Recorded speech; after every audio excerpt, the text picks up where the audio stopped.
Hi guys, this is the second of two videos where I'm talking about thrombocytopenia. There are actually a collection of disorders that basically cover platelet deficiency, which is basically what we mean when we talk about thrombocytopenia. I've made another video on the immunopathogenesis surrounding heparin-induced thrombocytopenia, or HIT, and in this video I'm going to talk about immune thrombocytopenia purpura. There are also materials that will be given to you that basically cover TTP and APS, although I will not be covering them in video form. All right, so what is immune thrombocytopenic purpura? Essentially, this is a complex autoimmune disease that is characterized by really low platelet counts. The mechanism is a little bit unclear.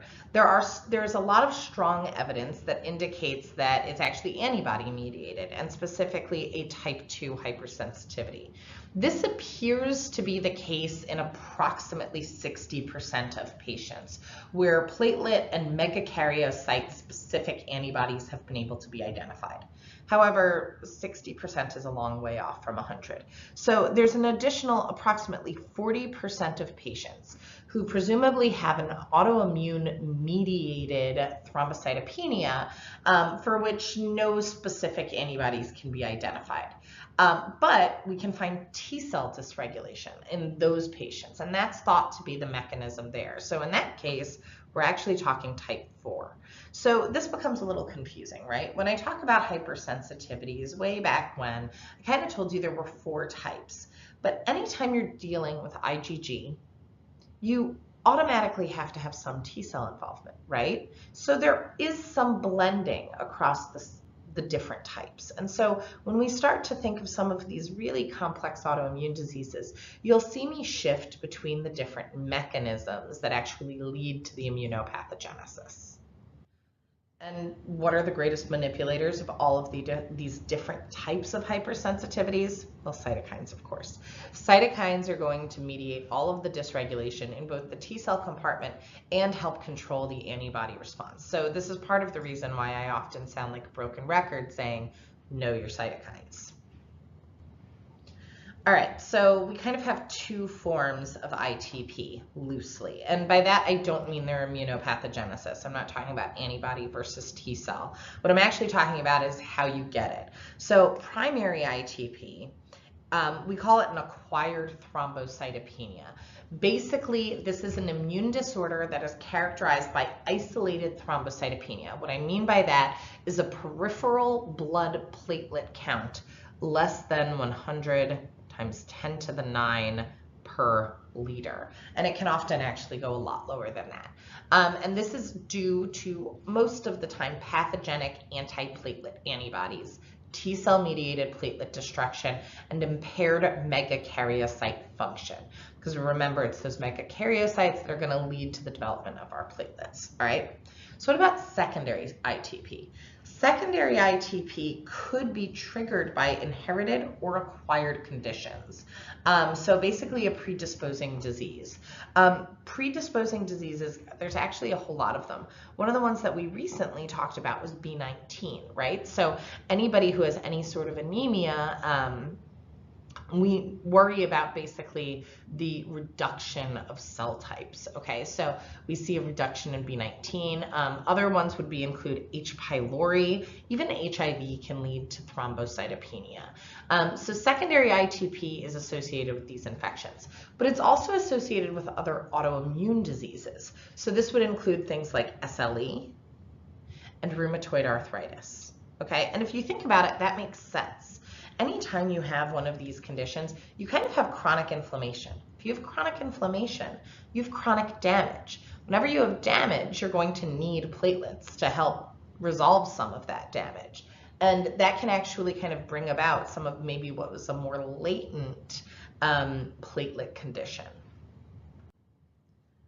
All right, so now let's talk about all of the immune mechanisms that could potentially lead to platelet destruction. So first, let's just knock an easy one off the list. Secondary ITP. Secondary ITP is likely due to molecular mimicry, okay? most of the time, or an exacerbation or consumption of platelets. So most of the time when we're talking about secondary ITP, we're talking about basically a cross-reaction in which the pathogen-specific antibodies cross-react with platelet antigens. So that's where we're talking about those infectious causes, H. pylori, HIV, things like that. If we're talking about like RA or SLE, it's probably just massive consumption. So that's secondary ITP. But what about primary ITP? As I already kind of alluded to, primary ITP is a lot more complex, okay? So let's first start with 60% of the population, and that's going to be the antibody-mediated destruction of platelets. Mainly, this is going to be due to IgG antibodies that are going to bind for specific glycoproteins that can be found on platelet cells. So this would be like GB1B through 9, and then also 2B and 3A, that's a G. 4, you get the picture, there's a bunch in your notes, but basically these glycoproteins that can be found on your platelets, IgG antibodies bind to them, and that's actually what's leading to the subsequent reactions, okay? So what happens is that when these antibodies are bound, we're going to see a couple of major effects, okay? This one, I'm trying to find one that I like. This is actually more about T cells, so we'll get to this in a little bit. But if you have antibody that has bound, you're going to either have platelet opsonization or degradation. Okay, so what do I mean by that? First off, the antibody, let's draw myself a little platelet here. So I'm going to draw a little platelet fragment, okay, with its glycoprotein coating. I've got some antibodies on it, all right? And now it can be picked up by an Fc gamma receptor on, say, a macrophage in the spleen. And so when that happens, the platelet can be phagocytosed as if it was a pathogen and therefore be destroyed. This destruction primarily is going to take place in the spleen. And that's actually really important because the spleen actually becomes really involved in ITP. It's the primary site, and that kind of underlines the point that this is likely a type 2 hypersensitivity mechanism. Even though we see a bunch of platelet destruction in the spleen, splenomegaly is not a typical exam finding of uncomplicated chronic ITP. But even though we don't see splenomegaly, when we splenectomize patients, splenectomy actually results in normal platelet count in approximately 2/3 of patients, which kind of lines up with our 60% percentage of patients that we find that have these antibodies. We can also find autoantibodies against megakaryocytes, which basically inhibits their maturation and leads to their destruction. Thrombopoietin, a liver-derived glycoprotein hormone that drives thrombopoiesis, cannot normalize the platelet count despite being normal levels in many patients. So you might not see thrombopoietin dysregulation in these patients. You might not see splenomegaly, but that doesn't mean that this isn't going on. All right, so let's talk about the T-cell mediated side, right? Because we already talked about the antibodies and said that 60% of patients probably have antibody-mediated disease. But for this other 40%, we're actually going to look at T-cell specific responses that could be leading to disease. It's known due to sensitivity of serology tests used for diagnosis, whether or not we strictly mean antibody or T cells. These could be actually working together, right? Abnormal T cells have been detected in patients with ITP, and what we actually find is that there's a higher frequency of Th1 and Th17 subsets. So let's do a quick review of what makes Th1 and Th17 subsets. So if we have a Th1 T cell, that means it not only produces interferon gamma and IL-12 and IL-2, but that cytokine environment is going to make Th1 cells and increase production of IgG antibodies. If we talk about Th17s, Th17s are also pretty inflammatory. They certainly produce IL-17. That much we know. Oops, that's a 12, not a 17. Redraw that. All right, so we know they produce IL-17. We know that to make Th17s, we need IL-6 and TGF-beta and that's going to induce our Th17 response. The antibody response actually does tend to be a little bit more specific or more similar to Th1 and its IgG, which is part of why we see a lot of inflammation with Th17s. The main thing Th17s actually do, though, is recruit neutrophils. Now that's interesting, right? Because neutrophils are phagocytes. If I have platelets that are marked with antibodies, this recruitment of neutrophils by these Th17 cells is actually not so great because it's going to lead to the destruction of my platelets. So what we're seeing is when we think of ITP, we're seeing a lot more Th1 and Th17 phenotype T cells than we should be seeing in an average person. And that means we don't have the right ratio of these effector cells to these immunosuppressive cells, namely T regulatory cells.